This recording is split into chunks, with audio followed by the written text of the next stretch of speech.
and get that started. I'm super excited to have you all here. Found Julie. I follow the Ageist, which is David Harry Stewart, which if you're not aware of the Ageist, I would recommend you following him. They highlight really interesting men and women that are over 50 that are pivoting or doing things that are super interesting. Always really profiling always really amazing people. And Julie was profiled, I want to say maybe July, or August. I reached out to you in August. I found her on Instagram. So this is the How She Revels conversations really started because I am meeting so many amazing women over 50 doing incredible things that I've been inspired by them, and I wanted to share them with the Revel membership. So I found Julie on Instagram, stalked her, DM'd her, and she was so nice to respond. We finally connected on a Sunday, I think, Sunday morning, and had just a lovely conversation. And the article was about resilience and how resilience has played a big part in her life. But then after our conversation, I said, oh my gosh, I really would love to have a conversation with you on Revel just because of your experiences. And really, I feel like the pivots you made in life based on some big challenges. So any questions you have, feel free to put them in the chat box. I am going to mute people just so that outside noises aren't, I think everybody's muted. Mute. Outside noises aren't affected, and there will be time for you to ask questions. I want to just share Julie's amazing journey, and so welcome and thank you for being here. It's 8 p.m. in Abu Dhabi, 8 p.m. and I think 86 degrees. And as Julie said, the background is not Abu Dhabi, but we definitely will hear a little bit more about what is Abu Dhabi like and why are you there. And so the Ageist article made me reach out to you. And the thing I took away from our conversation was really that change has brought you the challenges have really brought you gifts, and you have really risen to those gifts and pivoted and created companies and experiences for others based on those challenges. Julie grew up in Yorkshire. She has a health and science. You have a degree. Actually, let me find your degree in sports science. Yep. She is a NLP master practitioner, certified stress management instructor, accredited resilience consultant, and practices with the Institute of Zen Leadership. So all great qualities and talents to have for us, especially talking during these challenging times and learning how to introduce and incorporate resilience into our lives. But you were living in Yorkshire, you moved to Kuwait for a job in the health field, and were there in 1989 when Iraq took over Kuwait. Yes. So I definitely want you to share that story about how you got there. And I'm going to kind of let you interject your stories versus going to the end of your bio, and then we'll move on through your bio and then talk about where that's taken you. But you're in Kuwait and you've gotten this job. First job out of college, correct? No, actually, I went to Kuwait when I was 27. So I graduated when I was 21, and I worked as a fitness consultant in Sheffield, which is my university town. Then I taught at a college of higher education. I taught recreation and leisure studies. Then I started my own little business running exercise classes and giving advice on nutrition. And then just out of the blue, I had a phone call asking me if I wanted to go to Kuwait. And I actually didn't even know where it was, but I said, oh, that sounds interesting. What's it all about? Let me find out. And I was 27, and I'd actually just been offered a job with the university to actually teach some of the courses that I'd done, and I thought, Kuwait or, lecturer in a university. I thought, I can be a lecturer at a university when I'm like 40 and 50, and 60. So I'm going to go find out more about Kuwait, really. And so I literally had a phone interview I sent my CV by fax, so you can tell you when this was in 19. You're dating yourself, but we all know what you're talking about. So,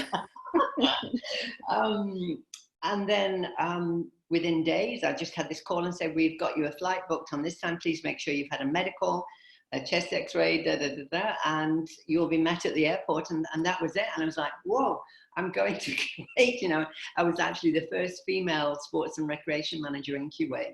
And I worked at the Holiday Inn Crowne Plaza, which is a 5-star hotel, and with great leisure facilities. So that was my kind of first real overseas posting. You know, I'd done kind of summers in Europe teaching different sports activities, but this was like huge, you know, and I had this, you know, what am I going to wear? What, you know, what's it like over there and everything. And I really turned out. Let me ask you a question. Was there any cultural training for you before you went, or you were kind of just thrown in? I was thrown in. I Googled a few, not Googled things. I did a little bit of research, and I did find out there was a lady called Jane Sanderson that was a management trainee there, and she would kind of be my guardian as such. She would be the one to meet me at the airport. So I was able to have a conversation with her, and she just said, you know, just dress very conservatively. So I had proper English, you know, I had a long jacket, a long skirt, and all that. I came with my case and everything. And obviously at the sports club, everybody was in sports gear and everything, but, you know, definitely outside a much more conservative dress than I'd been used to. And, you know, I didn't have to cover. I mean, in some places when I've done things in Saudi, you have to wear a shayla and a abaya and everything, which is all changed now because they've really shifted from that. So it was very, very interesting. And of course, you know, being a super fit, blue-eyed blonde, for one of a better description of myself, you know, all of a sudden I'm looking after this sports facility. You must have been like a celebrity almost. I just think people were like, you know, what are you doing here? You know, yeah. This is a man's job, you know, and I'm saying, okay, well, you know, hear me out and see me out for 3 months. And if you still think, you know, it's a man's job, then let's see. But I settled in really, really well, you know. I mean, lots of people out there working as expatriates. So lots of teachers that were members, lots of American and British corporate companies. So I just really went out to meet them and said, you need to come and join our sports club, you know. And so that's how I had this instant network of people. So it's nice to be able to mix with other expatriates, but I really wanted to get to know some of the locals because that was intriguing. I was very curious about, you know, their life really. Yeah. And was it a culture shock for you, or was because there were so many expats that there was always an area to go and feel comfortable? Or did you try, like you said, you tried to entrench yourself into really the culture there?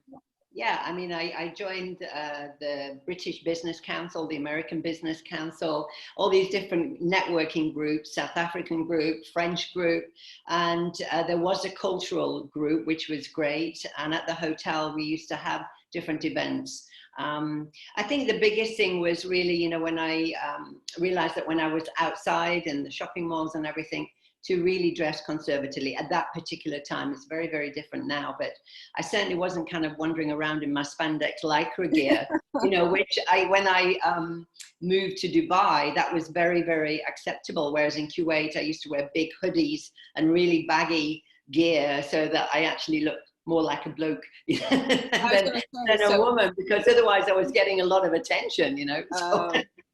Not a beanie. And did your age play into? I mean, you're young, probably compared to most of the people working at that time, or were they bringing a lot of younger people over to work in the industry? Yeah, I mean, I had a really cross-cultural staff of 25 staff, all different ages. And a lot of the teachers there were in their early 20s. You know, this was really, I mean, it was probably classed as a hardship posting, but, you know, tax-free, great weather, you know, accommodation, meals, easy place to travel, you know, to go to Bahrain or to Dubai or Jordan or Lebanon. If you're really curious and enjoy traveling, then it was a great place and base to be in. And I think, you know, wherever you go, you either say, I'm open to everything, attached to nothing, and just, you know, make the best of it, or you decide after a very short time period, not for me, move on. But I really, really loved it there. I really, really enjoyed it. So of course, when Iraq invaded, I'd only been dead like 10 months, and I'd been on a trip, and I flew back into Kuwait, and 2 days later, management call, crisis management meeting, we've been, invaded and taken over by Iraq. And I thought, is this some kind of a joke? And everything. And I said, really? And then I kind of looked out of the window, and it was across Airport Road, and I'm seeing all these tanks go by. I thought, oh my goodness.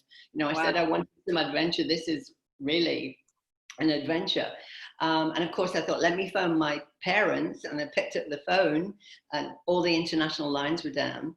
And of course I knew that they would be watching this on the news and then thinking, where's our daughter? What's going on? And could you communicate with them at this point? Could you reach them? No. No, nothing. All the international lines were down. Very clever. Iraq invaded on a Friday morning. The weekend is Friday and Saturday. So on Friday morning in the middle of the summer, a lot of people are on holiday, a lot of people are fast asleep, and just come in, major sites, and all of a sudden, kind of hiding in a hotel for around 3 weeks, until I decided to leave with the group. I mean, a lot of the long-staying guests from AT&T, a lot of the women used to come to my workout classes. I used to have guys from American Camp Doha. They used to come to my circuit training class. Unicom guys, the Irish contingent, they used to come to my classes. So I had some kind of intelligence on the ground. And, I was registered with the embassy, the British embassy, and they just said, just stay where you are. We don't have any plans as yet. And it's just like, oh, okay. And a group of people had escaped and made it across the border into Saudi. And the second group really said, Julie, come on, please come with us. The first group's already made it. We've got a guide, you're going to be fine. And I thought, oh my gosh, I'm abandoning my post now, But at that time, the general manager of the hotel had already had a meeting with us and said he was heading back to the UK. He was Tunisian, his wife was British. So then it was the assistant general manager that was looking at the place. So anyway, very long story short, I left at about 2:00 in the morning, boot polish on my face, a black veil, Shayla, one little bag with my passport, probably about 20 KD, which is not an awful lot of money, but the bank's closed, my account was frozen, all that kind of stuff. And really just got stopped with tanks and everything. So we headed across the desert, got stopped by soldiers, kind of shaking on this thing. We had Arabic speakers with us and saying, the women need, we've got sick women on board and they need to get to the hospital, and lots of Arabic flying around, some biscuits, some Coca-Cola, and yellow, which means on your way, go, go, go. Managed to get into Riyadh, taken to a refugee camp. Then I had a bit of a sense of humor failure, lifted up my veil and said, I need to speak to somebody from the British embassy right now. I don't want to stay in a refugee camp. Wow. So I spoke to the foreign officer, and then I was able to go to the embassy, phone my parents. They'd not heard from me for 3 weeks. My mum answered the phone, broke down. She said, hold on, here's your dad. And so I said to my dad, I'm in Riyadh. My Kuwaiti dinar are worthless. And you'd always taught me, no credit cards. If you want it, you buy it cash, or you just wait until, so I didn't have a credit card. So he sent money through the foreign office, and I flew back to the UK the day after with strict instructions not to talk about how I'd escaped, why I'd escaped, what was going on. And I really looked at my mum and I said, please don't say I told you so. What are you going to this place? There's Iraq and Iran. It's not a place for a young woman to be going. And I said, I'll be fine, Mum. It's like, whoops. So, but I went back after liberation, back in 1990, I did actually go back and stayed there for 4 more years. No, I stayed in the UK for 4 years, and then I went back 94 to 97. So, but always had an intrigue in this part of the world. It's a big melting pot, different cultures. And I guess, Sheffield, Yorkshire, or, the Middle East. Yeah. And during that time, can you look back at that time now and think, I think when we're young, we don't know any different. So we're like, just get through it. And now to look back, is it an experience that you can't believe even happened?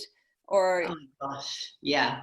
When I can still kind of close my eyes and recollect, being in the desert and the car got stuck, and then like getting down and burrowing away at the sand and pushing a car, trying to get it to move forward and everything, thinking, what on earth am I doing now? The British Embassy don't even know where my parents. If I go here, I've not done this, I've not said that. Please, if there's anybody out there, just give me a hand right now. So, and I think that is really an experience. Whether it's a good experience, a bad experience, a really awful experience, or very challenging, it all kind of grows you as a person. It's like a muscle, and I'm not saying have lots of those experiences because it would probably send you off the wall, but I think every single experience that we have builds our resilience, and the more resilient we are and the more experiences that we've had, whether they're good, bad, or downright ugly, then that builds and boosts your resilience. So for me, I was 27. That was my first kind of real, like, wow, I said I wanted adventure in my life. Now I'm in the middle of the Gulf crisis, dashing across the desert in full disguise, trying to get out. Well, it gives you that confidence. I think those moments of those challenges give you this confidence. Okay, if I can get through that. Oh gosh, yes. And so let's continue on. So you come back, and is that when you met your husband? Was during that time? When you I'm actually my first one, because that sounds as if I'm collecting them, but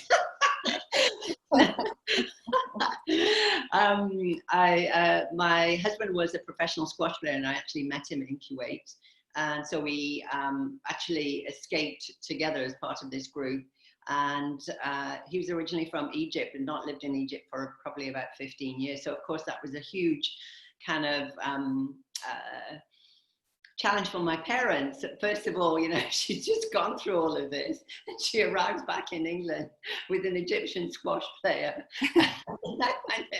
And I think the parents are the ones that need resilience training. Exactly. I'm one of four, 2 older sisters and a younger brother. And we got married in the UK, and stayed there for 4 years, and he was a professional coach there and everything. And after time, I think my parents realized that this wasn't just a flash in the pan, and a moment of, well, he saved my life, and I know I owe him my life, kind of thing. So then he went back to Kuwait to coach the national team. I went back and I worked in the hotel and actually started doing sales and marketing. I was on the radio because I was the few with the English speaking tongue, so that was great. And then I moved to Dubai. I kept going across to Dubai because I thought I'd heard so much about Dubai, and I used to go and play squash, and I thought all the women here are really sporty. People are running around. Everybody's, there's life here. I don't have to kind of hide under a hoodie and everything.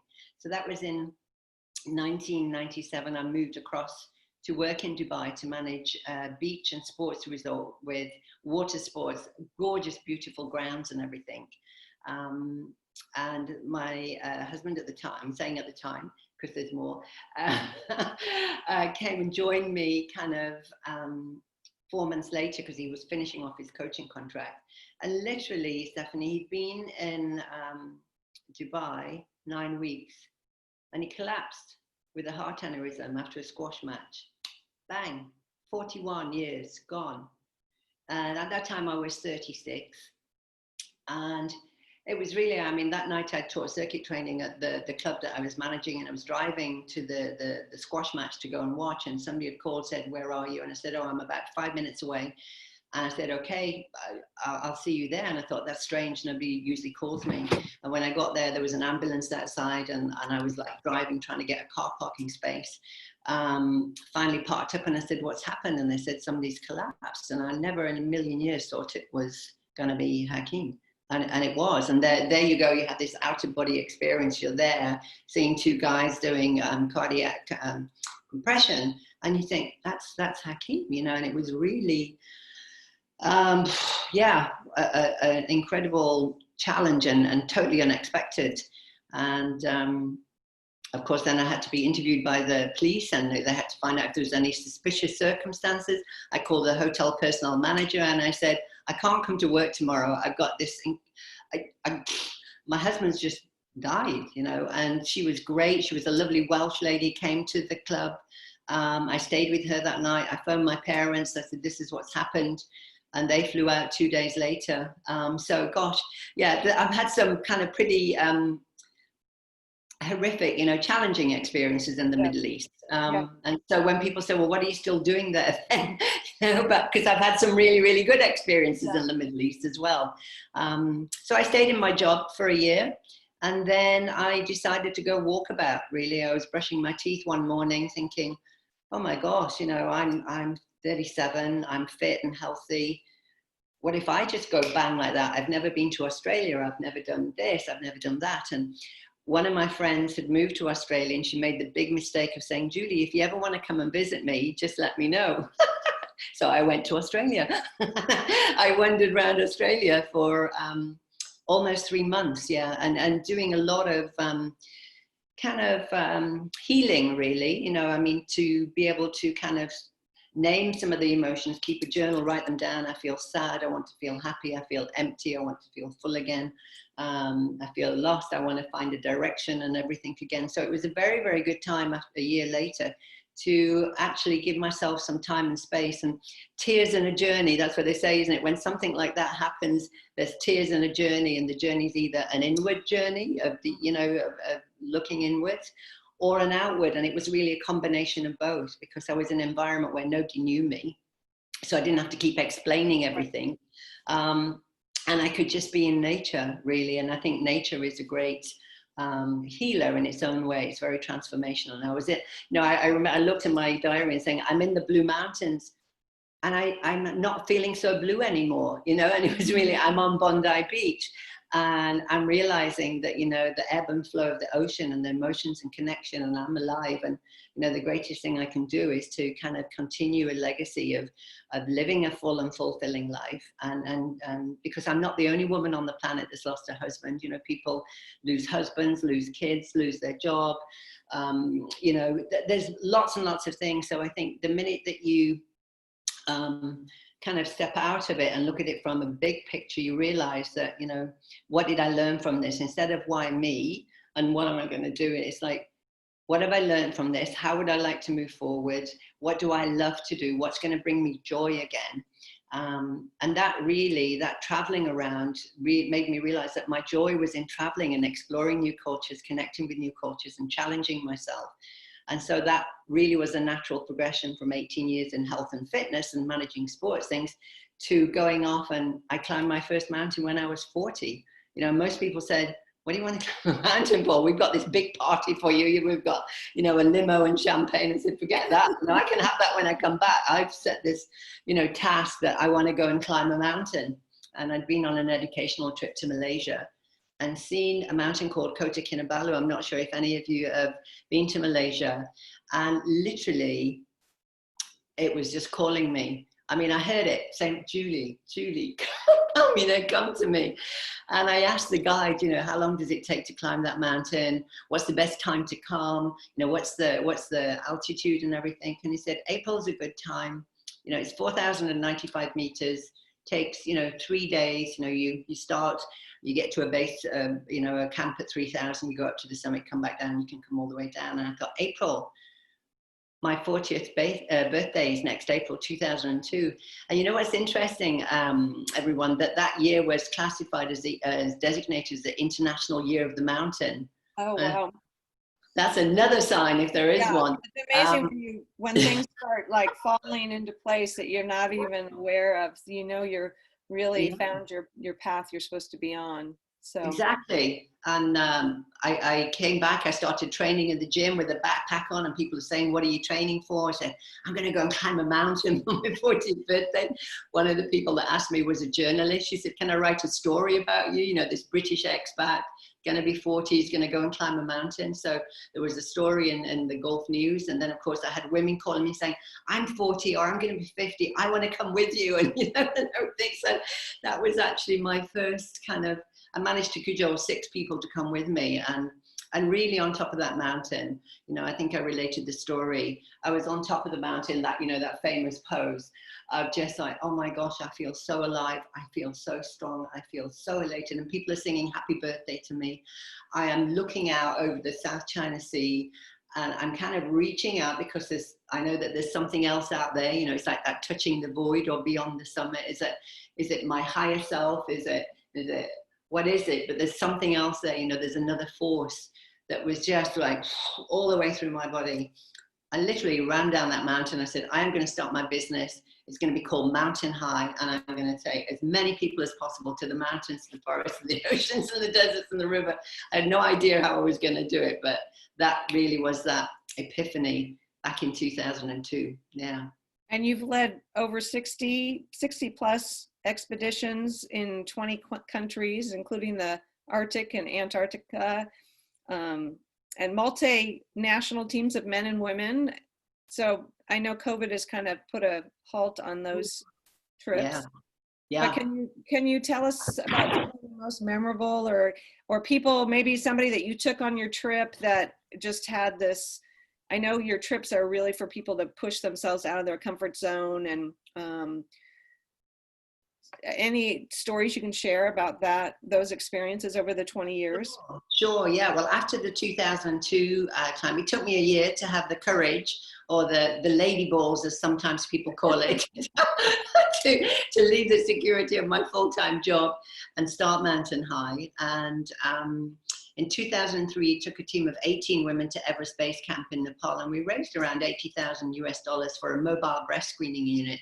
And that actually got a lot of media exposure. And I thought, really, you know, if you can tie traveling, challenging yourself, but also making a difference. I used to talk about mad love, making a difference, lots of valuable experiences. So when I used to do presentations, I used to say, would everybody like to experience mad love? And of course, everybody wants to experience mad love. So really, you know, from there on in, I ran usually between 4 and 6 expeditions each year. And because I was the only woman in this part of the world doing that, then I got quite a lot of support. You know, Land Rover sponsored me with a vehicle and gave me some cash, so everybody had Land Rover branding.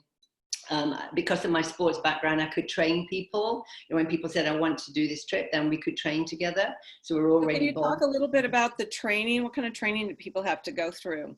Yeah, I mean, obviously, if we're going to climb a mountain, you know, hiking up and down is really good. Even just going up your staircase, you know, these tall skyscrapers here in the Middle East, it was like go up and down the stairs. Ideally, go up, take the elevator down, because coming downstairs is a little bit heavy on your knee. We go out to the desert, you know, going up and down sand dunes is really quite tough with the backpack on. And, you know, for some of the trips, taking people to the Arctic, we have something called Ski Dubai, and it's an indoor ski slope. So we used to go there before it opened up and hike up and down the slopes. I knew the marketing manager there, so we were allowed to camp out, and it gets to -7 at night. So we pitched tents. So I wanted people, you know, from the sand to the snow, from the hot to the cold, to try and simulate as much as possible what they were going to experience. So I do talks on clothing, equipment, you know, gym-based training, flexibility, and we just train at the weekends. You know, I said, you know, I will know if you've done your work during the week. You know, this is your accountability to yourself and to the team. And so when we meet at the weekends and we're doing longer hikes and we're doing things, it'll be very clear whether you put the work in during the week or not. So in terms, you asked me the kind of most memorable, because people say, how fit do I have to be? And really, right, I would say a good general level of fitness. And a lot of the time it's just kind of hardiness, you know, that when we do the dog sledding trips, the dogs do a lot of the work, but you still got to manage 6 huskies on a sled, and so still be what I would call hardy. In 2012, I took a team of 12 breast cancer survivors to the Antarctica. And this was an incredible, I just came up with this idea. I was on a plane and I watched Peter Popper penguins, or Mr. Popper penguins. And I thought, oh, I'd love to see penguins. That would be really cool. And then the cabin crew came round and they brought tea and coffee, and they brought these biscuits, and it was a penguin biscuit. And I thought, oh, sign number 2 from the universe. I got back home and it was my birthday. It was my 50th birthday. And one of my friends bought me a book, Things to Do Now That You're 50. And when I get books, I often kind of close my eyes and say, book, what would you like me to know? And I opened the book and it said, go to Antarctica. I went, I'm going to Antarctica. So that was 3 messages. And so I thought, you know, let's do something special with this. And I thought, I wonder if there ever has been a team of breast cancer survivors gone to Antarctica. And I couldn't find anything. There was just one woman that was actually a research scientist and a doctor out there that actually self-diagnosed and did her own operation. So long story short, I took 12 women to Antarctica, and I had got quite a bit of sponsorship, so I was able to take a videographer, and so we created a short documentary, about 23 minutes, and I can send you the link to that if anybody would be interested. I'd love to share that with everyone after. And it was really a great opportunity to kind of have these incredible team of women, all different nationalities, all different ages, from kind of 32 to 62, who had either had a mastectomy, double mastectomy, were still going through some treatments, that said yes to the adventure, you know, of going to the ends of the earth. And we trained together and made sure that they had as much support as possible, all the right gear. And, you know, there's a place called Pink Ribbon Peak now, because we did a glacier trek of 200 meters of vertical climb, but they did it, you know, we did it, and it was absolutely incredible. And we've got some great pictures and stories of, you know, showing that death, you know, breast cancer is not a death sentence, that being out in nature, you know, being positive, you know, having a support system around you, having a strong will to live, having great nutrition, all of these things. So when people say, oh, do I have to be really fit? You know, I show them pictures of women that are dog sledding that have had double mastectomies. I show them people that have had, you know, lifestyle things, you know, with diabetes, because all of these things are managed as long as you know about them. So for me, you know, when people say, oh, I'm a bit old, and I'll say, well, you know, how wise are you? Because they don't say the word, how old are you? And they say, well, I'm 50. And I say, well, I'm 58. So you're definitely not going to be the oldest on the trip, you know. And I've had an 80-year-old Norwegian woman come on the Annapurna circuit. So, you know, I think age is, it really is just a number. It's only one measure. It's chronological, but a lot of women, I mean, we're living longer, we're taking care of our health, we've got access to so much more resources. We know that if we're thinking, eating, moving and sleeping, meditating, staying hydrated, you know, looking at supplements and taking care of ourselves as an investment, that anything is really possible, you know. I mean, yeah. It really is, yeah. And are you still leading trips? And how has that changed for you with COVID? I know you're doing a lot more speaking, and you've written a book, Moving Mountains, and you're talking about writing some more books. If you have a book, do you have your book next to you? And that was written in 2016, Moving Mountains, Discover the Mountain in You. It's a selection of stories. It's on Amazon and Kindle. And I've just created an online course so that you can kind of experience it wherever you are in the world. I'll share that link with you, Stephanie.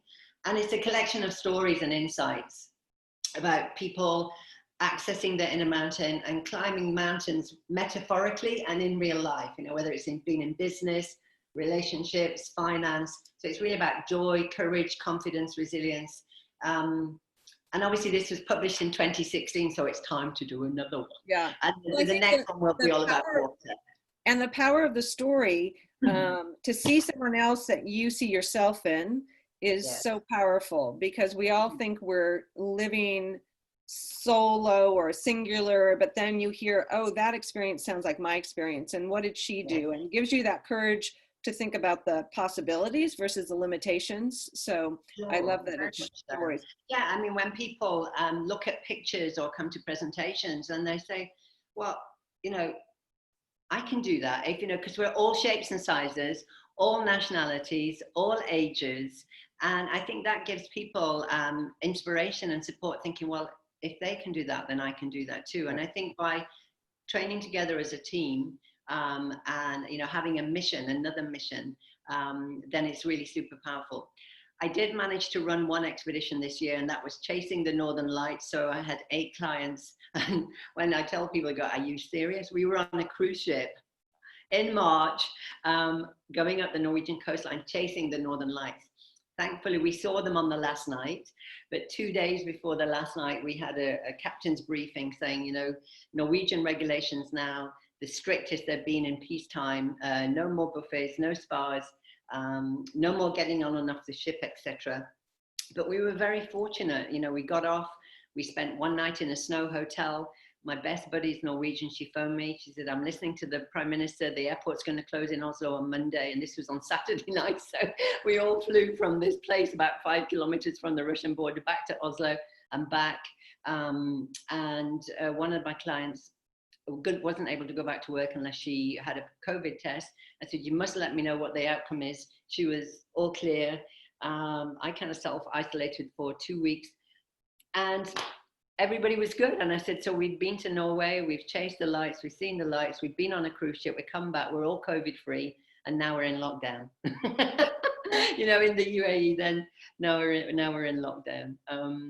And so then I really had to, pivot. You know, it's, I haven't got anything on the kind of real adventures until the end of 2021, a dog sledding trip. And I'll be 60 in 2022. Wow.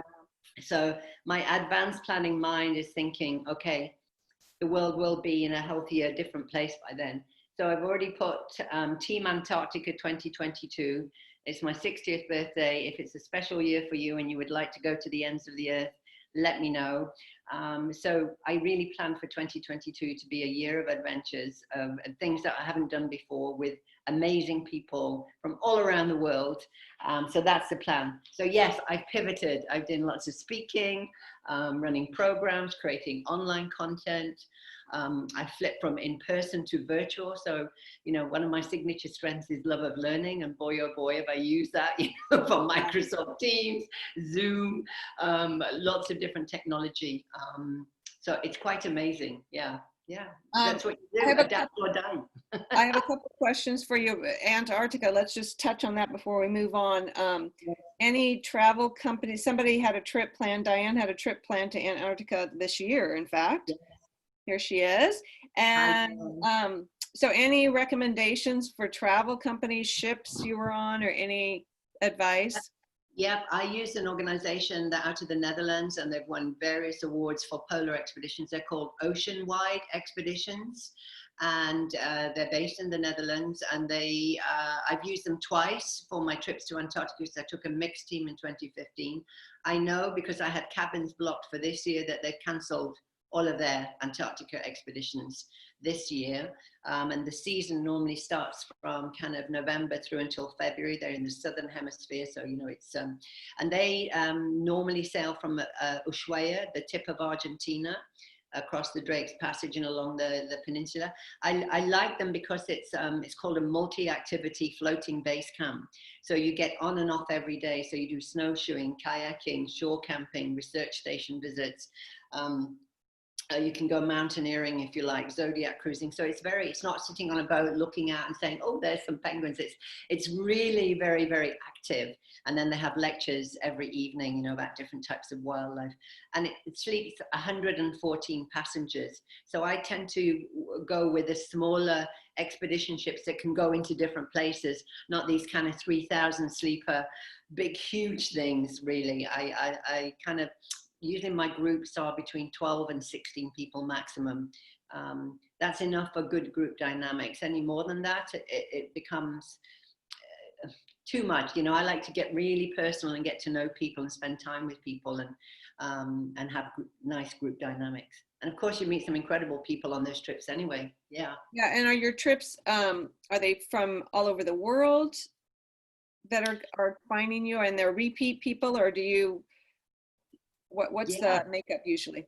Yeah, and initially, you know, I had one woman that did all of my trips every single year for about 3 years running. And she was an expat here, had a very, very busy husband that was always busy. So she said, I'm going to be busy and I'm going to come on every single trip that you run, Julie. But then, you know, people move, you know, part of an expatriate life is it's quite transient. So people would move to Asia, people would move back to their home country. People are based here in the UAE and said, I've got a sister in Hong Kong or a friend in Canada.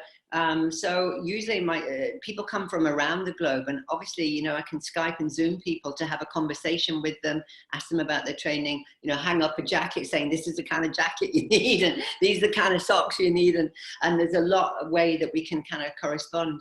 I mean, funnily enough, you know, I thought the first time I took a trip in 2003, we all had regular cameras, snap, snap, snap, snap, snap, with a film roll. I had 23 rolls of film, and you go back and it takes 2-3 days, and now it's being, send, being. So it's huge, the difference that you can share where you are in the world so quickly.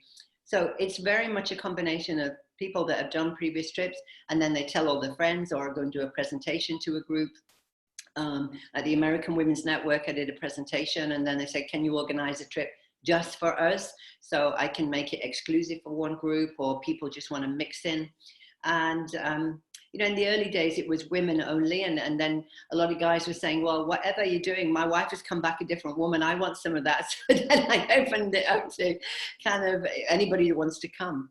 And so when we took a trip to Bhutan in 2016, it was 17 women and one guy that came with his wife. And he said, if you're okay, I'm okay with that. I said, we're okay as long as you're okay with that. And it works, I think it's people that like travel and that are curious and, are open to something new. The kind of people you stay away from is the people that say, oh, but it's not like home. It's like, well, why would you come if you want to? It's not like home. The food doesn't taste like home. You're seeing, hearing, smelling, tasting, experiencing something so new that you become alive again, because it's very easy to run on autopilot, home to the shop, home to your friends, home to everything safe and comfortable. And the minute you get on a plane or a train, it's, where's this? How do I find that? How much is this? What do I need to do to, you're using this more and you're becoming more and more alive. I find it very energizing, When I come back, I kind of have a post-adventure depression syndrome pods, and I think the perfect antidote is to organize another trip. Well, I'm sure people, the joy that people find within themselves that they didn't know was even possible when they're out of their comfort zone and their norm. And I'm curious what COVID and people being kind of locked up in their homes and having that opportunity to kind of look a little deeper within themselves. I know you're doing a lot of speaking and have built your website to offer more remotely and virtually. So let's kind of pivot into resilience and talk about, some of your ideas or suggestions for women, especially midlife. I think midlife women, we get set up for, this is what you can't do. So it's always so helpful to hear, what have you thought about this? This is what you can't do. I was watching your Instagram story yesterday, I think, and you got up and asked, what does your body want to do today? And what does your body want to eat today? And I thought, what a wonderful way to start your day, like really kind of not going on autopilot. So, and again, people, questions, thank you for putting questions in the chat box, and let's keep doing that. We have about 10 minutes left. So I do want to stay on if everybody else is, I'm cool. I would say now for everybody, regardless, is to triple your self-care. Now it's really thinking about, my thoughts, being very aware of how we're thinking. What are we eating? So fueling that, boosting our immune system, not eating fast food and crap or missing meals and things, staying hydrated, making sure that we're moving our body, whether that's dancing, walking, swimming, or whatever you can physically do, and ideally outdoors, because we all know that, being outdoors, walking barefoot by the ocean is a great immune booster.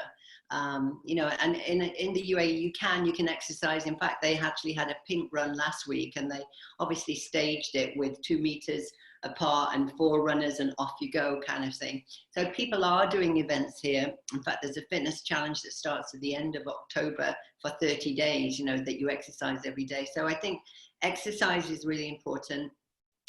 A lot of us, we've had time to go inwards. So whether that's meditation, yin yoga, signing up for online courses. I did positive psychology with the University of North Carolina. I did the science of well-being with Yale University through Coursera, like $49, and it's, expanding my mind. I just signed up for shamanism, a course in shamanism. And I think, it's something that you can stack on so that this is staying active. And instead of thinking, I can't do this, I can't do that, I say, well, what can I do instead? There's a lovely quote, when fishermen can't go to sea, they repair their nets. So I think a lot of us who have businesses or, we think, what does that mean, repair my net? So looking at how we do things and how we can do it differently. So definitely triple self-care, making sure you're staying connected, because I think social connection and integration it's so much, whether you're an introvert or an extrovert, or I say I'm an ambivert because sometimes I want to be quiet and I don't want anybody. I love my own company, and then others I need social connection. So I would say, you know, connect with different groups. This group is a great group, you know, and making sure you're doing that with family, with friends. You know, if you've got a pet, I'm looking after somebody's dog at the minute, and I think, I love this, you know, I think I need to get a dog. You know, whether it's art or singing or dancing or something, or creating things, you know, collaborating. I'm working with people that maybe I didn't really have the time to even think about doing something with. I worked with a lady I met last year in Boulder, and we ran an 8-week accessing your intuition and resilience course. And I thought, I would never have done that before. And, you know, that was amazing. We had 15 women from all around the globe every Saturday at 5 o'clock Paris time, 7 o'clock UAE time. And so that thought, well, you know, I can do other online things as well. So connect, create, collaborate, you know, really, really triple your self-care and actually take techie breaks. You know, we're spending a lot of time inside and online, the screen time and everything. And I think, you know, take a digital detox. You know, on Friday, tomorrow morning, it's our weekend. People know that I am offline, you know. I might take my camera to the beach because I like videoing the sea and I like the suns and everything. But really take technology breaks because we've got this directed attention. I don't know about you, but I was finding my eyes were really tired after doing Zoom call after Zoom call and everything.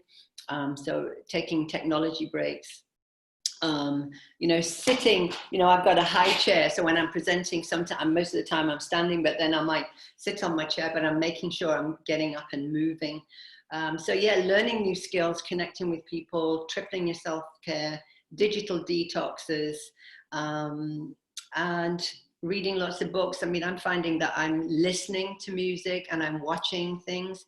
My attention span for reading seems to have shrunk a little bit. I'm wanting more visual and audio at the minute, which has kind of made me think about book number 2, that it would actually be an ebook and that it's an immerse. You can dive into it. You can listen to the sound of waves or waterfall or a stream and things. So. And so Yeah. your next book is about water, correct? It is, yes, yeah. The second time I climbed Kota Kinabalu, I went 15 years after the first climb. I was 55 and my husband, I remarried, a guy from Colorado, Steamboat Springs, Colorado. And he said, what do you want to do for your 55th birthday? I said, I want to go back and climb that mountain I climbed when I was 40. And so we went and it was pouring it down with rain. So I thought the message from the mountain this time is water, because water is extremely resilient. You know, it always finds a way. It's flow, it's yin, it's feminine. So I thought, you know, when do you need to be like a river weaving around obstacles? When do you need to be like this lake, still and calm and reflective? You know, when do I need to be like a waterfall and just go over the edge knowing that I'm going to land? So it's really using water as a metaphor for life. And water wears away the rocks. You know, after a while it shapes the rocks. So I think it's going to be exciting. Yeah. And talk a little bit, so there's a question about living in Abu Dhabi and what it's like and what are the requirements to live there? You know, is it different at different ages? Can you tell us a little bit about your experience living where you're living these days? Yeah, I lived in Dubai for 13 years, and then we moved to Hong Kong.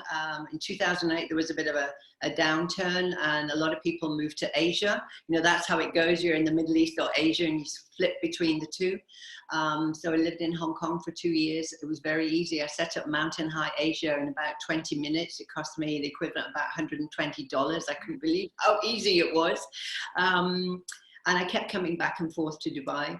And then in 2012, we moved to Abu Dhabi, and I registered as a freelancer with a free zone. So there are different free zones where you have 100% foreign ownership. So initially it used to be you had to have a partner, an Emirati local partner. Some people still work on that model, but there's lots of free zones. Internet city, media city, maritime city, healthcare city, knowledge village, etc.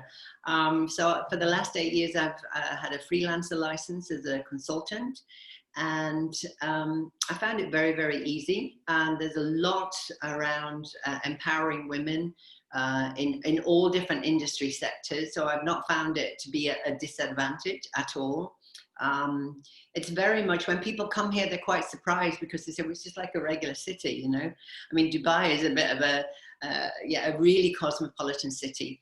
Abu Dhabi is 1 hour up the highway, but it's quite a different energy. You know, Abu Dhabi is slow and steady, culture and heritage, and Abu Dhabi is fastest, highest, strongest, you know, richest, everything. And there are 7 emirates that make up the United Arab Emirates, and each of the emirates is quite different. I like to go up to the Northern Emirates because there's the mountains up there, you know, and then you've got the Musandam, which is like the Norway of the Middle East. So to be honest, yeah, I found it very easy. I'm 58. I know that when I'm 60, my healthcare will probably triple, my healthcare insurance, because you have to have mandatory health insurance. It used to be that once you kind of hit 60, it was time to make a move. But now they've issued or offered 5-year visas, so you can actually kind of retire here if you wanted to, but there's certain conditions that you own a property or you have X amount in the bank. To be honest with you, I think, you know, I've got one of my friends, she's 64, she's in Ras Al Khaimah, she's an executive business coach. She's planning on, you know, 1-2 more years, and then she's going to move back to Wales. So I think as an expatriate, you know, you stay in a place, and sometimes, you know, you're the, you know, you're the wise one, the gray hair, and you get taken on as a consultant or as an advisory, and you decide, do I still want to stay here? Does it make sense? And then other people go back because they've got kids and they want them to kind of settle in their home country, see more of their grandparents and get into university there. Or they have elderly parents, you know, I mean, my mum is 96, bless her, so I've got good genes, I'm going to be around for a while. But I have 2 sisters that, you know, do the care, and I go back. I mean, I haven't been back since last year. So, you know, it works. And the minute that it's not working, then you think, well, where would I like to go next? You know, and I certainly don't want to live in the UK. That was a question. If you're thinking of going back to England. No. I spent quite a lot of time in the States because my husband's from Colorado, and I've got lots of friends, and my sister-in-law is in New Canaan. I've got friends in LA. However, you know, I'm not sure that would be, you know, a go-to place for me just now. Who knows? I know that it needs to be somewhere that's warm. And very diverse, you know, in nature. And I think, you know, you make the best of wherever you go. So if from some regulation or rule, I had to leave Abu Dhabi tomorrow and go to, I don't know, Estonia, for want of a better country, or Mongolia or something, I just go, here I am, let's go. Yeah. There's somebody, Anita wonders if you know Sue Jones that lives in Abu Dhabi. She's an English marketing active expat in your area. I will. I don't, because I mean, there's a ton of expats here, and you know, networking events are kind of pretty much non-existent now. I mean, it's all virtual, but I certainly will look her up. Yeah. Yes. So what's next for you? And I also want to, where can people find you? Yeah. I know you're working on your next book, and are there resources on your website that people can access? I know you talked about, so how do they find you? www.julie-lewis.com. And then you'll find some free resources on there. You'll find things on signature strengths, on resilience, on moving mountains online course. Julie-lewis.com. And then it's got all my links for, you know, LinkedIn, Instagram, Twitter, etc. It's got information about the book. I'm kind of really focusing on things that I can do, the kind of WFA, work from anywhere, learn from anywhere, and be in the geographically convenient Zoom room to connect with people, because I love connecting with different people, and I'd love to get to know all of you much more, where you are, you know, what you're doing, what your challenges are right now, what floats your boat, you know, what's keeping you happy and sane and resilient and creative. I think it would be, I would love to stay in touch. Well, I know when you said Revel event, and when you're talking about trips, I instantly said, ooh, a Revel trip. Now let's start working on that for 21 or 22. Exactly. Yeah. I mean, I've just put trips on the back burner. My Mountain High Me website will really kind of because that's kind of old energy now. That model's not going to work. So there is on Julie Lewis, there's a link for adventure, but that's going to change into things that I know I can offer. So there's going to be some staycations and daycations here in and around the UAE. All the hotels are doing great deals, you know, and you can still kayak and you can still do different things. But the first thing I have is dog sledding in the Norwegian Arctic Circle in April 21. A women's team and a mixed team. I'm keeping an eye on what are the rules for getting into Norway. You know, is it 10 days quarantine? Maybe that's going to be too much and people are going to think 10 days quarantine, 9 days trip, come back, 10 days quarantine. That's a long time.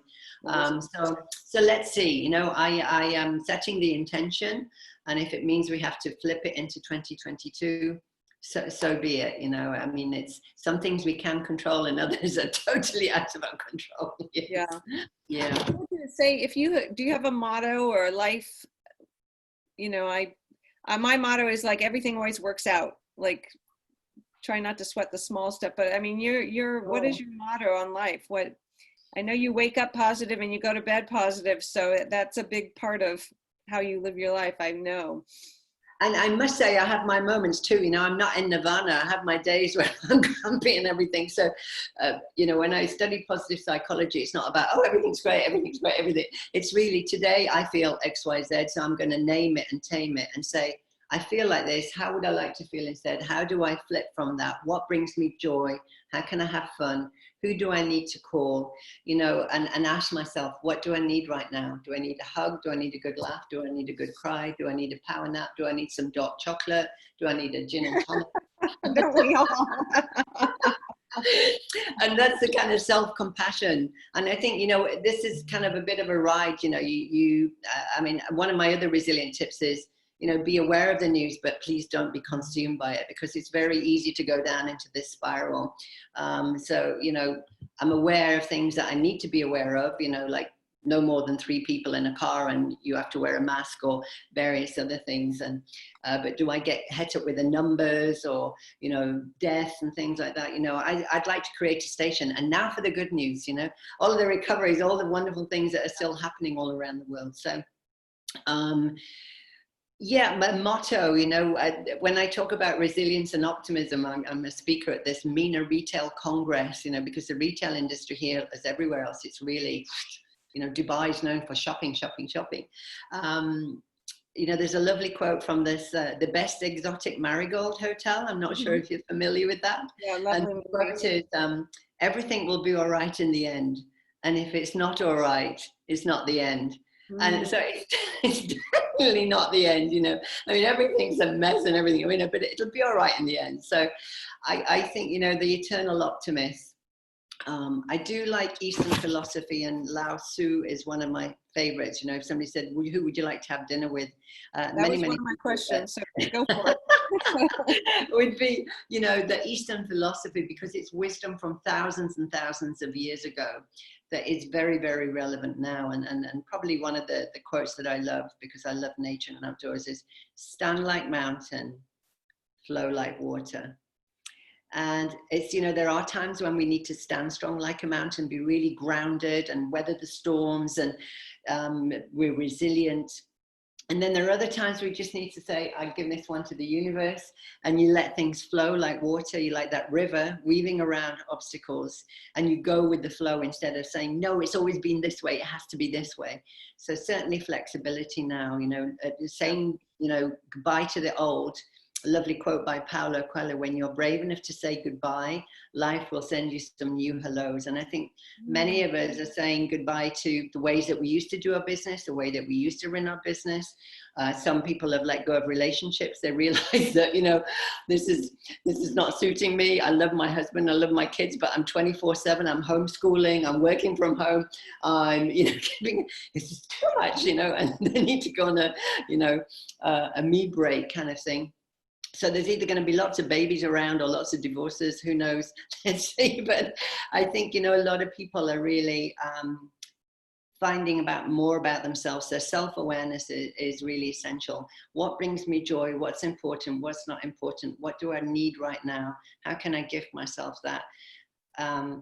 you know, kindness and compassion, and still having courage and still having dreams and hopes, and staying connected with incredible people, your tribe, you know, have these really positive, supportive people around. If you're, you know, around the ain't it awful club and what do you want to do that for? And oh, it's so bad. And then we're going to have to do this and this is going to happen. It's like, you know, that's suck all the energy that out. becomes your reality for sure.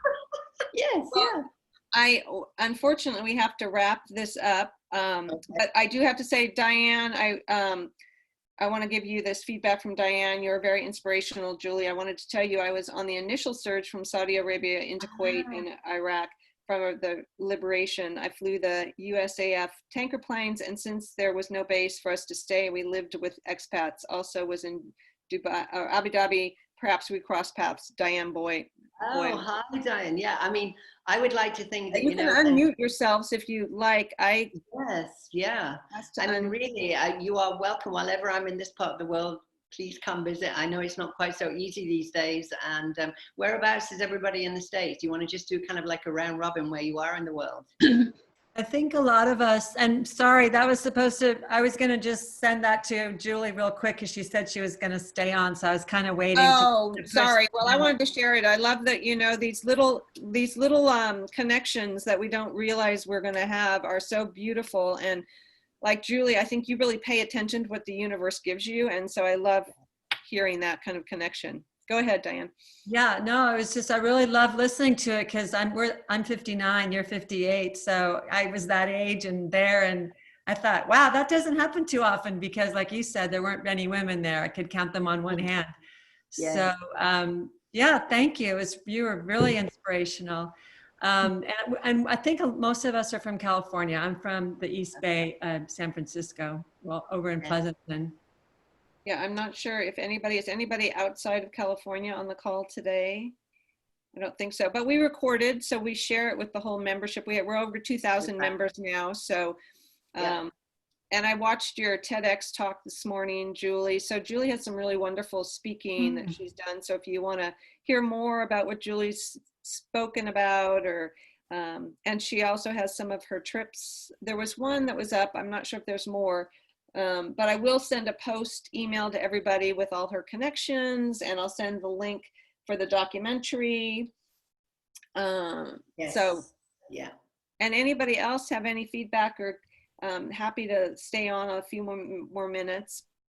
But what an experience. I mean, I know I was uplifted and felt so great after our conversation. So I hope you all feel the same about Julie's just energy and the gifts that you're giving the world. So.